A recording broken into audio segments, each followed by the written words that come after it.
He didn't even call me. After everything, after the deployments, the surgeries, the years I spent dodging bullets and burying brothers in arms, I opened my phone and saw one message from my father. Don't bother coming this Christmas. We've decided it's best you stay away this year. No, how are you? No, we miss you. Just a text that read like a severance notice from the people who were supposed to love me unconditionally. My name is Rachel Monroe, and from wherever you're watching this, stay with me. Have you ever walked through hell just to come home and realize your family would rather keep the door locked? The military taught me how to shut off emotions, but I swear that message hit me harder than a mortar blast. My mom didn't chime in. My brother didn't say a word. It was like they all signed some unspoken agreement to exile me right before the holidays. I sat there in my little one-bedroom apartment in Fayetteville, staring at the blinking Christmas lights I'd strung across the window, wondering what I did to deserve this kind of cold. I typed just one word back. Fine. And I meant it. Not in the way you say fine when you're hurting and want someone to ask again. No, this was the final kind of fine. The you won't get another chance to hurt me kind. I closed my laptop, deleted the airline ticket I'd bought 3 weeks earlier, and poured myself a glass of red. I toasted the air. To family. 5 days later, I woke up to 10 missed calls. One was from my brother, one from my dad, from my mom, and one from their lawyer. That was the one that made my heart pause. Because by then, it was too late to undo what I'd already set in motion. Too late to unsay what they'd said. Too late to unwrite the letter I'd mailed. They thought I'd come back like I always did, loyal, forgiving, hungry for scraps of love. But this time, I wasn't the girl who left. I'd come home, wearing a different kind of armor. And they were about to learn just how dangerous a daughter can be when she finally stops trying to earn her father's love. Let me take you back. Before the silence, before the text, before the betrayal that cemented everything. I was 18 when I enlisted. My father didn't hug me at graduation. He just said, "Try not to embarrass yourself out there." That was his love language, criticism disguised as advice. But I didn't join to make him proud. I joined because I needed to believe I was worth something. Because home never felt safe, not with the way he looked at me, like I was a burden he hadn't asked for. When I made sergeant, I flew home that Christmas, hoping for some kind of acknowledgement. He asked me to shovel the driveway before I even took my boots off. No, congrats. No, we're proud of you. Just grab a coat. Mom? She was a ghost of the woman I needed her to be. Always wringing her hands, whispering, "Just don't make him angry." And my brother, Tyler, he followed Dad like a shadow. Learned young that siding with him meant peace. So I played the good soldier. Called every birthday. Sent flowers on anniversaries. Mailed checks when the roof leaked or the car broke down. They never asked where the money came from. Never asked what it cost me. Just cashed it and sent an emoji back. Sometimes not even that. Still, every year I hoped. I hoped for one Christmas where I'd walk in and feel like I belonged. One holiday where my seat at the table wasn't an obligation, but a welcome. But that year, this year, I had different plans. I was finally done with service. I had my discharge papers, a modest pension, and a tired heart. I wanted to come home, bake cookies with Mom, hear Tyler's new job updates, maybe, just maybe, get a pat on the back from Dad. Instead, that text. So I set the plan in motion. Because 5 years ago, during one of my rare leaves, Dad had asked me to co-sign something for the house. A second mortgage. I was barely 25. He said it was just a formality, a technicality, he called it. I was young, exhausted, and desperate for his approval, so I signed without reading. Big mistake? For them, yes. Because now I owned 51% of their house. They didn't know that yet, but they would, very, very soon. The irony? I'd forgotten all about that mortgage. It wasn't until after Dad's message, after that text detonated something cold inside me, that I went digging through old military email archives for a distraction. And there it was, a digital copy of the co-signing document, flagged as executed. Signed by him. Signed by me. Stamped. Witnessed. Legal. I clicked through it again, slower this time. And there in legalese, it whispered back something I hadn't caught before. In the event of primary borrower default or voluntary transfer, the cosigner assumes controlling interest over the property until full loan maturity. Controlling interest. I sat back, stunned. While he'd been so busy cutting me off, he forgot that on paper, I wasn't just his daughter. I was his co-owner. No, scratch that. I was the majority owner. He needed my signature for that refinance 5 years ago because of his weak credit. And I'd signed, like a fool in uniform, thinking it meant I mattered. Now? It meant I owned his pride and joy, the house he always bragged about. The same house he told me I wasn't welcome in. Oh, the poetic justice was so thick, it almost tasted like syrup. That night, I called a lawyer, a real estate specialist I'd met on base during a seminar in Tampa. Hypothetically, I said, what happens if a cosigner holds majority interest and the borrower tells her not to come home anymore? There was a pause, then a chuckle. They shouldn't have told her that, because if she wants to take control of the property, she can. I didn't tell my family anything. Instead, I drafted a letter. Not a dramatic one. Just the facts. Calm, polite, formal. Effective immediately, I will be exercising my controlling interest as cosigner and legal partial owner of the property located at 12 Windmere Lane. All legal rights and responsibilities will be enacted through counsel. You will be contacted shortly. I mailed it certified. Old school. Intentional. Let them open it together. Let them feel it. Then I booked myself a quiet cabin for Christmas in the Smoky Mountains. Snow falling. Fire crackling. Phone off. 5 days later, I turned it on. 10 missed calls. 1 from a lawyer. And I smiled. Not out of revenge, no. Out of clarity. For the first time in my life, I didn't need their permission to come home. I was home. Because they were living in a house that legally belonged to me. Tyler called first. Ratch, what the hell is this? Dad's freaking out. He's talking about lawyers and eviction notices. What are you doing? I took a sip of my coffee and stared at the snowy hills outside my cabin. I'm executing my rights, I said calmly. Same way Dad executed his decision to tell me not to come home. You're seriously gonna kick them out? Over a stupid text. No, Tyler. I'm not kicking them out. Yet. I let that hang in the air. He sputtered. Come on, this is Dad. You know how he is. Yes. I do. That's why I'm doing this. Because here's the thing. Sometimes the people who hurt you the most never think you'll fight back. They rely on your silence. Your need. Your hope for crumbs. But I didn't need crumbs anymore. I had a contract. And for the first time in my life, I had power. The next call was from their lawyer, a man named Harold Wells. He tried to sound casual, but I could hear the panic in his voice. Ms. Monroe, I'm sure there's been some misunderstanding. Your letter arrived, rather abruptly, and understandably caused a bit of alarm. I interrupted him. There's no misunderstanding, Mr. Wells. The documents are valid. I have the original. I've reviewed the terms with my counsel. I am now invoking control. A beat of silence. Then, well, I'm sure we can work something out, perhaps a buyout? A reassignment of the note. That's when it clicked. They were scared, because Dad had defaulted again. Missed payments. Probably thought the bank would go easy. But now he was staring down the barrel of his worst nightmare. Me. I leaned back and whispered, I'm open to discussion. But the first condition is that he calls me himself.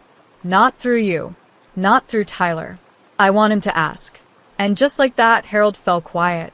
He knew what I was doing. It wasn't about the house. It was about acknowledgement. I hung up and looked around the cabin. There was no tree. No stockings. No smell of cinnamon or roasted ham. But it was peaceful. And that peace, I earned it. With scars. With years. With silence. They didn't know it yet, but I was done being the soldier daughter they could ignore. Now, I was the landlord, and Christmas was about to get very, very uncomfortable back home. Christmas morning, I woke up to another call, this time from Mom. Rachel, she whispered, her voice trembling like a kettle on the edge of boil. Please don't do this. Your father's furious. He hasn't slept. Tyler's barely speaking. Can't we just move past it? Move past it? I almost laughed. Mom, I said softly. Do you remember what he texted me? She went quiet. I continued. He told me not to come home for Christmas. Not this year. Not next. He said I wasn't welcome anymore. Do you know what that does to someone who's been deployed for nearly a decade? Who sent checks from war zones? Who never missed a call or card? Still silence. I added. I was in a desert on my 26th birthday. Got ambushed on the road in Kabul. Called you after I made it out alive. Do you remember what you said? I don't, she whispered. You said, well, I'm glad you're safe, but don't talk about that around your father. It makes him anxious. And there it was. The truth they all danced around. I wasn't their daughter. I was their inconvenience. A ghost they accepted only when I was invisible. Mom, I said gently, I'm not doing this out of anger. I'm doing it because I finally realized I was never going to be welcomed back unless I brought something to the table. She sobbed then, raw, helpless sobs, and begged me to reconsider. But I didn't cave. Not this time. Because what they didn't know was that I had already filed the legal paperwork. A notice of possession change. It was scheduled for delivery that afternoon. And the cherry on top? I'd hired a property management company run by a veteran friend of mine from base to take over operations. They would show up the next day for a formal inspection, not to kick anyone out. Yet. But to let them know, this wasn't their home anymore. That afternoon, I sat by the fireplace, wrapped in a thick sweater, and watched the flames dance. No gifts, no family, but there was peace, and justice, and something sweeter than any holiday carol. Control. I didn't blow up their world out of revenge. I simply reminded them whose name was on the deed. And this year, for once, Christmas belonged to me. The property manager called me around 4 p.m. Hey, Ratch. We did the walkthrough. Your folks weren't exactly thrilled to see us, but we kept it civil, just like you said.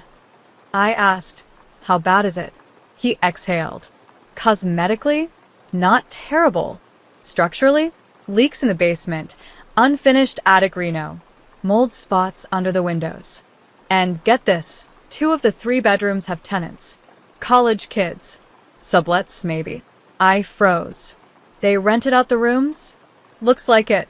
Cash deals, no paper trail. That was it. The final confirmation. They hadn't just cut me out of the family. They'd turned my own legal property into a side hustle behind my back. All while texting me I wasn't welcome. My stomach turned.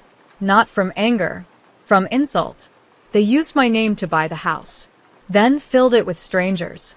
Then told me I didn't belong. That night, I drafted a second letter. This time, it wasn't polite. Effective January 2nd, you are hereby given formal 30-day notice of management transition and possible termination of residency. Your sublease agreements are illegal. Rent collection is suspended. This property is now under formal investigation for code violations. Contact all communications through legal counsel only. I signed it with my full name and military rank. Rachel Monroe, Sergeant First Class, U.S. Army, retired. Legal co-owner, 12 Windmere Lane. I sent the document to Harold, their lawyer. Then I texted Tyler just 3 words. Check your mailbox. Within an hour, the calls started again. Voicemails. Pleading. Panic. Even from Dad. I didn't listen to a single one. See, there's a moment every soldier knows. The second your boot hits soil and you realize you survived. And in that silence, you feel this power. That's what I felt now. They could scream. They could cry. They could beg.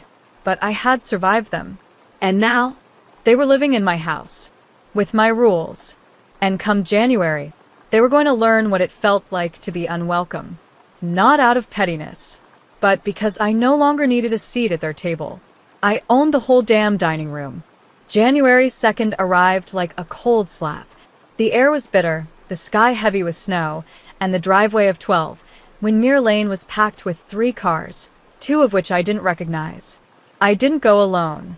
I showed up with my property manager, a locksmith, and a clipboard full of documentation.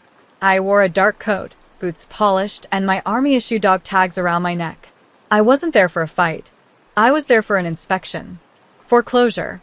Dad opened the door, red-faced and sweating despite the freezing cold. "Rachel, what the hell is this circus?" he snapped. I didn't answer right away. I walked past him. My house. My terms.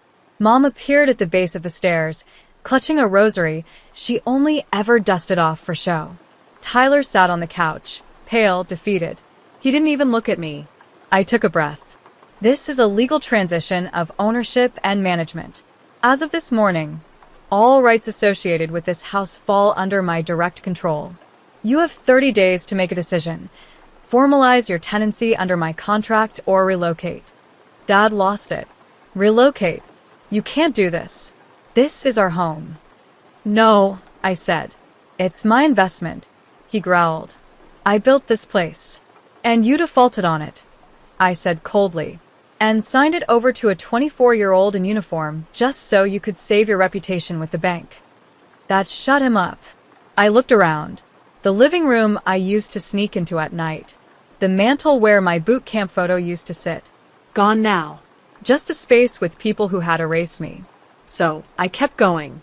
The illegal tenants have already been notified. If they're not out in 10 days, I'll file for trespassing. And if anyone attempts to intimidate, damage, or interfere with this process, I will pursue criminal charges. Mom's lips trembled. But where will we go? I looked her dead in the eye. I don't know, Mom. Maybe not home for Christmas. She burst into tears. Tyler stood and tried to say something, maybe an apology, but I raised a hand. I don't need words.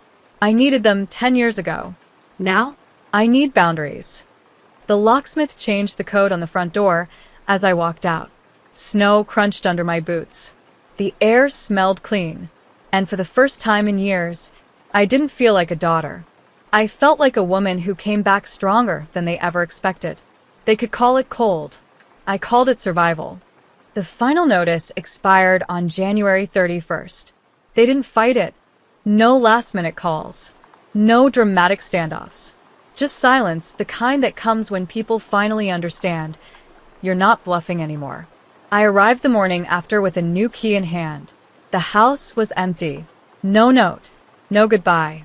Just a hollow echo as I stepped through the front door, where once I'd stood in uniform, praying for welcome and received exile instead. I walked the room slowly. In Tyler's old room, I found a duffel bag tag from some ski trip I was never invited to.